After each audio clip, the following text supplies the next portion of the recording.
10 পৃষ্ঠায় বলা হচ্ছে রাষ্ট্র হবে ইহজাগতিক এবং মানবিক, যেটা আমাদের পরকাল এবং ইমানকে ছুঁড়ে ফেলে দেয়। 12 পৃষ্ঠায় বলা হয়েছে যৌন শিক্ষা নিশ্চিত করতে হবে। 34 পৃষ্ঠায় বলা হয়েছে শালীনতা, নৈতিকতা এগুলো বাদ দিতে হবে। আসলে বলতে গেলে বলতেই ইচ্ছে করে এবং শেষ হবে না। এর প্রতিটি পাতায় পাতায় পাতায় পাতায় সমস্যা বিদ্যমান, যা মনের মধ্যে যুদ্ধ জাগিয়ে তোলে। আউযু বিল্লাহি মিনাশ শাইতানির রাজিম, বিসমিল্লাহির রহমানির রহিম। সম্মানিত শ্রোতা মণ্ডলী, সবাইকে অনেক প্রীতি শুভেচ্ছা এবং সালাম। আসসালামু আলাইকুম রাহমাতুল্লাহ। 24 পরবর্তী আমাদের এই নতুন বাংলাদেশে আমরা নতুন ভাবে বাঁচতে চেয়েছিলাম, কিন্তু সে পথে বাধা হয়ে দাঁড়িয়েছে এক গাদা সস্তা পচা নীতিমালা। সংস্কার একটি চলমান প্রক্রিয়া, সংস্কার হতে থাকবে, সংস্কারের উদ্যোগ নেওয়া হচ্ছে, হবে, যা আমাদের জন্য অনেক বেশি গুরুত্বপূর্ণ। কিন্তু সংস্কারের নামে এমন কিছু উদ্যোগ নেওয়া হয়েছে যা আমাদের ধর্ম, সংস্কৃতি, কৃষ্টি এবং পারিবারিক কাঠামোকে ধ্বংসের দিকে ঢেলে দিচ্ছে। সম্প্রতি নারী বিষয়ক সংস্কার কমিশনের 3 শতাধিক পৃষ্ঠারও বেশি একটি নীতিমালা প্রণয়ন করা হয়েছে, যা পশ্চিমা মূল্যবোধের হুবহু নকল। এটির প্রতিটি পাতায় পাতায় ধর্মীয় বিধ্বংসী কথাবার্তা এবং ধর্মবিরোধী, সমাজ বিরোধী, পরিবার বিরোধী ধারণা ঢুকিয়ে দেওয়া হয়েছে। প্রথমে আমি যদি প্রত্যেকটা পৃষ্ঠা ধরে আমার পক্ষে সম্ভব নয় পর্যালোচনা করা, তবে আমি কিছু উল্লেখযোগ্য পৃষ্ঠা ধরে পর্যালোচনা করছি। প্রথম পাতাতেই তারা বলেছে ধর্মভিত্তিক পারিবারিক আইনে বৈষম্য আছে। ধর্মভিত্তিক পারিবারিক আইনে বৈষম্য আছে মানে বিবাহ, তালাক, তারপর উত্তরাধিকার, সব ক্ষেত্রে সবাইকে সমান অধিকার দিতে হবে। আরে ভাই, বুঝেন না কেন? এখন তালাক এক পক্ষ থেকে হয়, তাতে তালাকের পরিমাণ যেই বেশি, যদি উভয় পক্ষ তালাক দেয় তাহলে তালাকের পরিমাণ কি পরিমাণে বাড়বে আপনার আমার চিন্তার বাইরে সেটা। 26 নম্বর পৃষ্ঠায় বলা হয়েছে ধর্মীয় গোষ্ঠী নারী উন্নয়নের পথের বাধা। এই কথাটার দ্বারা সরাসরি বাংলাদেশের 4টি ধর্মকে অবমাননা করা হয়েছে, আঙ্গুল তুলে অপবাদ দেওয়া হয়েছে। 45 পৃষ্ঠায় বলা হয়েছে অভিন্ন পারিবারিক আইনের কথা। এক কথায় সব ধর্মকে এক রকমের নীতিমালা অনুসরণ করতে হবে। এবার এটা মৃত্যু পরবর্তী কালচার হোক, বিবাহ কালচার হোক, অথবা তালাক কালচার হোক, পারিবারিক কালচার হোক, সব ক্ষেত্রে সবাইকে একই নিয়ম ফলো করতে হবে। সম্প্রতি ধর্মীয় গোষ্ঠীরা এবং ধর্মীয় বিভিন্ন মানুষজন এটার বিরুদ্ধে অনেক বেশি প্রতিরোধ জানিয়েছে। 41 পৃষ্ঠায় বলা হয়েছে বিবাহ বিচ্ছেদের ক্ষেত্রে সম্পত্তির 50-50 ভাগাভাগি হবে। তার মানে বৈবাহিক সম্পত্তির 50 ভাগ দিতে হবে যদি তালাক হয়ে যায়।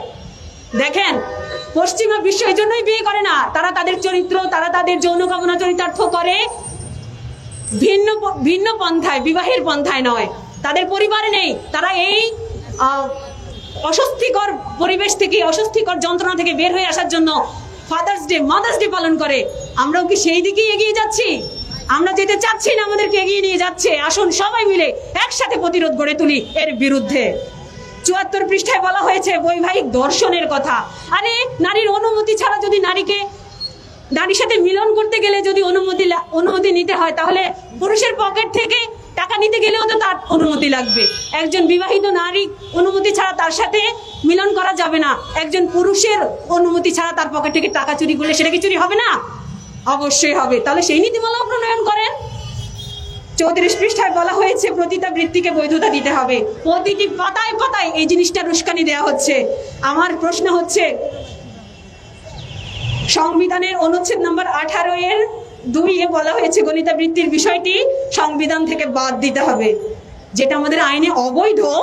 জনস্বাস্থ্য এবং নৈতিকতার নামে যেটা নিরোধ করতে বলা হচ্ছে, সেটাকে আপনারা এস্টাবলিশ করতে যাচ্ছেন। আমার একটা প্রশ্ন, একটা মহিলার, একটা নারীর দায়িত্ব নিবে তার পরিবার, তার ভাই বা তার বাবা। যদি তারা ব্যর্থ হয়, তাহলে একটা ইসলামিক রাষ্ট্র হিসেবে সেই রাষ্ট্র এই দায়িত্ব নিতে বাধ্য। আর আপনারা রাষ্ট্রের প্রতিনিধিত্ব করছেন যৌনকামিতাকে এবং যৌন কর্মীদেরকে অধিকার দেওয়ার কথা বলে। আমি বলবো এই বস্তা পচা সস্তা নীতিমালাগুলোকে অনতিবিলম্বে বাতিল বলে ঘোষণা করা হোক। 105 পৃষ্ঠা বলা হয়েছে শরীর আমার, সিদ্ধান্ত আমার। এটা যুব সমাজকে পরিবার, ধর্ম ও শালীনতা থেকে বের করে নিয়ে যাচ্ছে। আমরা আমাদের সন্তানদের ক্ষেত্রে, আমাদের ভাই বোন, আমাদের আত্মীয়র ক্ষেত্রে কখনোই এটা চাইবো না যে সে তার মন মতো পচা এবং খারাপ সিদ্ধান্ত নিয়ে বলুক যে আমার শরীর আমার সিদ্ধান্ত। 23 পৃষ্ঠায় বলা হয়েছে 3 মাসের মধ্যে গর্ভপাতের বৈধতা দিতে হবে। এর মানে আপনি যেখানে যা ইচ্ছে করে বেড়াবেন, এরপর গর্ভধারণ হলে সেটা বৈধ ঘোষণা করতে হবে গর্ভপাতকে। তো এটা আমাদের জন্য আরো বেশি অবমাননাকর। 10 পৃষ্ঠায় বলা হচ্ছে রাষ্ট্র হবে ইহজাগতিক এবং মানবিক, যেটা আমাদের পরকাল এবং ইমানকে ছুঁড়ে ফেলে দেয়। 12 পৃষ্ঠায় বলা হয়েছে যৌন শিক্ষা নিশ্চিত করতে হবে। 34 পৃষ্ঠায় বলা হয়েছে শালীনতা, নৈতিকতা এগুলো বাদ দিতে হবে। আসলে বলতে গেলে বলতেই ইচ্ছে করে এবং শেষ হবে না। এর প্রতিটি পাতায় পাতায় পাতায় পাতায় সমস্যা বিদ্যমান, যা মনের মধ্যে যুদ্ধ জাগিয়ে তোলে। এ জাতীয় একটি প্রস্তাবনাকে নারী নীতি বলা যায় না। এটি নারীর উন্নয়নের নাম করে নারীত্বের অবমাননা, সমাজ কাঠামো ধ্বংস, ধর্মীয় বিশ্বাসের অবসান ঘটানোর এক সুপরিকল্পিত নীল নকশা।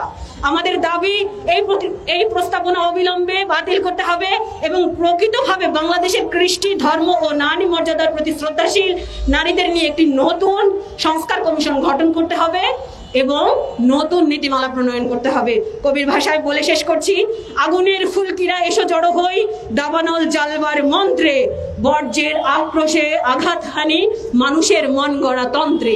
নারী কমিশনের এই মন গড়া তন্ত্রের বিরুদ্ধে আসুন সবাই মিলে সোচ্চার হই এবং প্রতিরোধ গড়ে তুলি।